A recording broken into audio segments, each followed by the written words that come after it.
Okay guys, today we're going to be looking at our math paper 12-3. It's page 641. So go ahead and get that out, get a pencil ready, and let's get going. For this lesson, we're going to review the decimal place values, and then we're going to use what we know about those decimal place values to compare the two decimals, greater than, less than, or equal to. So we know that anything to the left of the decimal is our whole numbers, ones, tens, hundreds, and so on. The decimal separates the wholes from the pieces and the parts. When we see the decimal, we say the word and. The very first place value that we come to in the decimals is the tenths. We would need 10 of these to move over to the whole number side. The next place value is the hundredths. We would need 100 of these to move over to the whole number side. Tenths is bigger than hundredths. Just like over here, anything to the left is bigger than the place values to the right. Tenths is bigger than hundredths. So then this is a quick review, probably from first or second grade. Greater than, less than, or equal to. We always like to talk about this as the alligator wants to eat the most amount of food that it can. So the mouth is going to be open to the bigger number. So if it's opening this way, we would read it as greater than. If the mouth is opening to the second number, we would read that as less than. If they're the exact same number, worth the same amount, we put the equal sign in there because they're equal to one another. All right, so let's go ahead and practice with some whole numbers first, just to refresh your memories because you guys already know how to do this. So let's just go ahead and start with something that we know we're super successful with, comparing whole numbers. When we compare whole numbers, we have to make sure that we're looking at the same place values when we're comparing them. So I'm going to start in the tens place and make sure they have the same number. If they don't, I don't have to look at any other place values. I'll know right then and there which one's greater than and less than. But these two numbers, 19 and 17, both have a 1 in the tens place. So I have to go to the ones place to figure out which one of them is actually bigger. So then I see a 9 and a 7.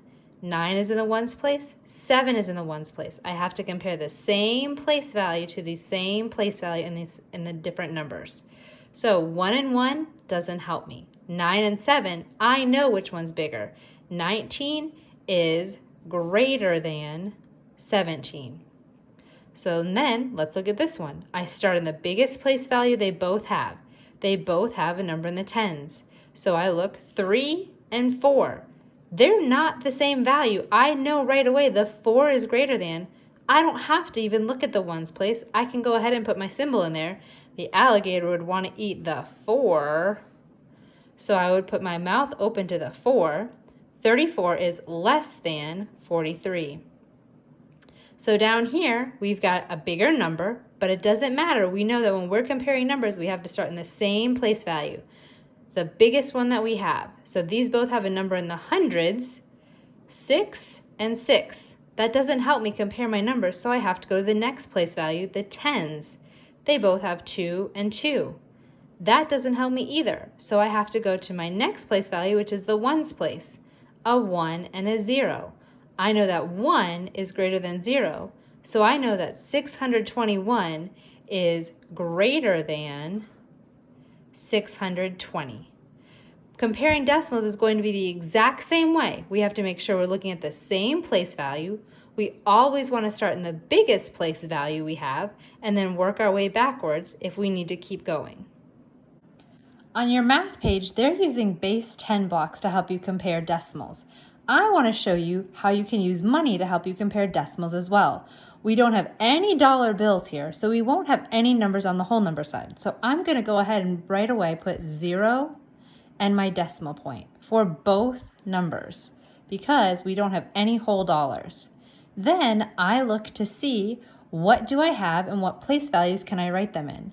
I know that a dime is worth 10 and I would need 10 dimes to make a dollar. So this is going to represent our tenths. I know that a penny is worth 1 cent, and I would need 100 of those to make a dollar. So that's going to represent my hundredths place. So now I'm going to just see what I have here. I have 3 tenths. Over here I have 3/10 and 2/100. 3/10 and 2/100. I can tell by looking at them that 32 is greater than 3/10. 32/100 is greater than 3/10. There's more coins on this side. But I told you guys to take your time and compare place value by place value. Well, what if there's nothing in the hundredths place? What do you suppose we could write in that empty blank? If you said a 0, you're correct. Again, we didn't change the value we have. We just were able to write it another way, so it made it easier for us to compare place value by place value. 3 in the tenths place, so I moved to the hundredths. 0 and a 2. I know that 2 is greater than 0. So 3/10 or 30/100 is less than 32/100. Let's try one more using our coins before we start looking at just standard form numbers with decimals. So I want to compare these two. You guys probably know right away which one's greater than, because you know the value of money. But let's go ahead and practice writing out our decimals so we can see how we would compare place value by place value to determine which one is greater than. So again, neither side has a dollar bill. So I'm going to put a 0 and the whole number side for both of these numbers. Because we have parts of a dollar, we're going to be working in the decimals. So we talked about a second ago that a dime, it takes me 10 of them to make a dollar, so the dime represents my tenths place. It takes me 100 pennies to make a dollar, so the penny represents my hundredths place. Tenths, hundredths. Now I just have to fill in where I have what place value. I have 1/10. I have 1/100th. I can't put that here because this is my tenths. Hundredths, I'm going to put the 1 right there. Well, what do I do with this empty blank? If you said put a 0 there, you were right. So now if I wanted to compare my two decimals, I start in the same place values. No whole numbers, so I go to the next place value. 1 or 0? Which one's greater than? Absolutely, the 1. If I wanted to make sure they had the exact same amount of place value showing, I could put a line there, and do you remember what we put on a blank line? A 0. Now again, it's easy for us to see 1 and 0, 1's greater than 10/100ths or 1/100th. 10/100ths is greater than 1/100th. So on your paper, you're going to have a chance to compare decimals with pictures and without. So we just practiced comparing decimals with models using our coins. I now want us to practice comparing decimals with just the numbers. So our rule is we always have to start in the greatest place value we have, and we have to start in the same place value for both numbers. So we have a number in the ones place on both. It's a 0 and a 0.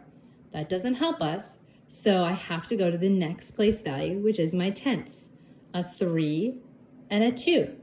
Well, I know right away the 3 is greater than the 2. I don't have to move on in my place values to know which number is greater. I can stop right there. 31/100ths is greater than 29/100ths. All right, so let's look at the next one. I see that they both have a number in the ones place, so I'm going to start in the ones place. 2 and 2. That doesn't help me know which one's greater than. So I'm going to move into the tenths. 4 and 4. That doesn't help me know which one's greater than. This number has a number in the hundredths place. This one doesn't. Do you remember what we can do to make sure they have the same amount of numbers to compare? I can put a line, and on a blank line, we put a 0. 1 and 0, which one's greater than? The 1.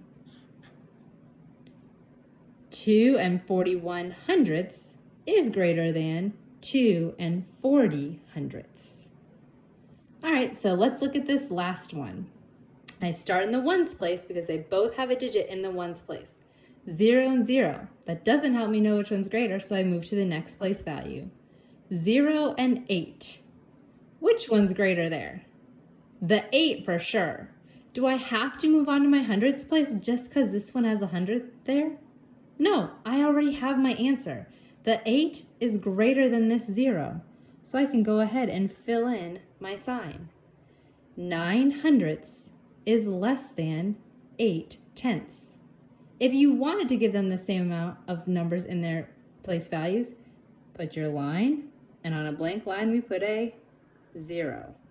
Now it's really easy to see. 80 hundredths is definitely bigger than 9 hundredths. 9 hundredths is less than 80 hundredths. All right, so the last thing you're going to have to do on your math paper today is create a comparison statement with your own numbers. They're going to give you one part and the symbol. So now you just have to write a number to make that comparison statement true. So we know that if the mouth is open to this number, it wants to eat the biggest amount it can. So we know this is going to be our biggest number in this comparison statement. Down here, the mouth is open to the left, so we know this number is the biggest number in our comparison statement. If we see an equal sign, we know that whatever's on this side has to be worth the same amount equal to the number on this side. So let's start here. This number is going to be the greater number. So I have to make sure that whatever I put over here is worth less. I have 13 hundredths. Can you think of a number that's less than 13 hundredths? Well, I have to make sure that I have a 0 on the whole number side. Otherwise, if I put a different number than 0 on the whole number side, this side's going to be bigger. And our comparison statement says 13 hundredths is our biggest value. So I'm going to fill in my 0 and my decimal. This goes out to the hundredths place, so I'm just going to go ahead and put out 2 spaces for my tenths and my hundredths. So what's less than 13? I'm going to go with 6. Empty spaces, get a 0. 6 hundredths is less than 13 hundredths. All right, so let's go with this one. The number they gave us is again the greater number in the comparison statement because the mouth of our alligator is open to this number. So I know that whatever I put on this side has to be less than. I see it has 3 place values, 2 on the whole number side and 1 on the decimal. So you can go ahead and put the same amount of numbers there, or you can just think of something that's less than 15. So I'm going to go ahead and do the exact same amount of place values. I have a number of my tens, my ones, and my tenths. All I have to do now is think of something that's less than 15. This side over here is less than 15 and 7 tenths. So I'm going to go with 11, and you can put whatever number you want over here on the decimal side, because we won't even actually go all the way to the decimals to compare. Start on our tens, 1 and 1, they're the same. Go to the ones, 5 and 1, 5 is greater than, so my comparison statement is now true. So our last one, whatever I put here has to be worth the same amount as whatever is written on this side. So write the same number. You can write 6 and 80 hundredths, or you can write 6 and 8 tenths. 6 and 6, 8 and 8, 0 and nothing, they are equal to each other. Or you can fill in that 0, and now you can definitely see they're equal to each other. If you have any questions on this lesson, please reach out to myself, Miss Abisba, or Miss Fallon. We hope you guys are doing well.